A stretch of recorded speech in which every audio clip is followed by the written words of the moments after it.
આ શું છે? આપણી શ્રદ્ધા છે.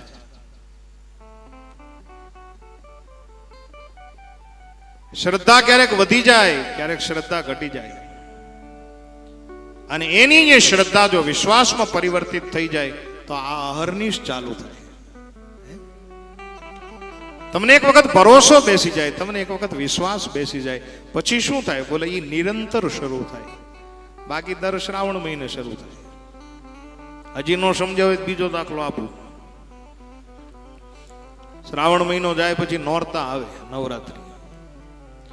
નવરાત્રીમાં આપણે શું કરીએ? હે, નોરતા આવે એટલે નોરતા આવે એટલે એ ગરબી લેવાય, માતાજીની આરાધના થાય. ગરબીના પટાંગણની અંદર ધજા પતાકા તોરણ, આસોપાલોના તોરણ, આ છે તે છે બધું. આ રાત્રિ પડે અને ગરબીને વચ્ચે મૂકી અને આપણે નાચતા હોય ને. નોરતામાં તો કેવી જમાવટ હોય. અને હાલો વાત જ આવી છે 2-4 મિનિટ. હા, કીર્તન કરવું છે ને બાબુ? તમે તો નીકળી ગયા બીજે દિવસે. પછી ત્રીજા દિવસે બળદેવ બાપુ મને કે બાપુ હવે મારે સાંભળવું છે. 3 દી મેં કાર્યક્રમ કર્યો ને હું હાજર જ ન રહી ગયો. તમે કાંઈ વાંધો નહીં બાબુ. એટલે 12 વાગે અમારે ઠાસા સત્સંગને વિરામ આપવાનો હતો. એટલે એણે એવું કીધું કે બાપુ 12 વાગે નહીં, 5 વાગે આનંદ કરીએ, આપણે આનંદ કરીએ. તમે કાંઈ વાંધો નહીં, બપોર પછી આવો. બપોર પછી કથાનો વિરામ જ્યારે લેવાનો થયો એટલે બધી બહેનો કે બાપુ 2 દિવસ કીર્તન લેવડાવ્યા ને આજ નો લેવડાવો હાલે જ નહીં. પછી બધા કેરા ઉભા મેં બધા અમે કીર્તન કર્યું અને એવું કીર્તન જામ્યું. જ્યાં મેં પૂરું કર્યું ને એટલે બળદેવ બાપુ કે શરૂ રાખો. અને પછી તો બાપુ કીર્તન લેવડાવ્યા 5 વાગે વિરામ હતો, 6:30 વાગ્યા સુધી નચાવ્યા બધાને.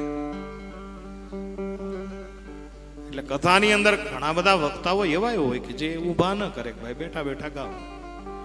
પણ મારી કથામાં એવું કઈ છે કેમ કે આ તો નૃત્ય ભક્તિ છે. જે નૃત્ય ભક્તિ કરી અને માં મીરા દ્વારકાધીશની મૂર્તિ સુધી પહોંચી ગઈ. અરે મને કહેવા દો, એ દ્વારકાધીશની મૂર્તિમાં હમાઈ ગઈ. આ ક્યારે બન્યું? ऐसी लागी लगन मीरा हो गई मगन, गली गली हरि गुण गाने लगी. करता લય અને દ્વારકાની બજારમાં સાહેબ નૃત્ય કરતી હોય અને હું કહું નાચવું ને તો બીજા કે એમ નો નાચવું, મારો હરી કે આપણો ભગવાન કે એમ નાચવું મારે. અને એ રીતે જો નાચશો તો ભગવાન તમારી નજદીક આવશે. માં મીરા કરતા લય નાચી છે. એનાથી આગળ કહો ચૈતન્ય મહાપ્રભુજી, એને નૃત્ય ભક્તિ કરી અને ઈશ્વર સુધી પહોંચ્યા છે.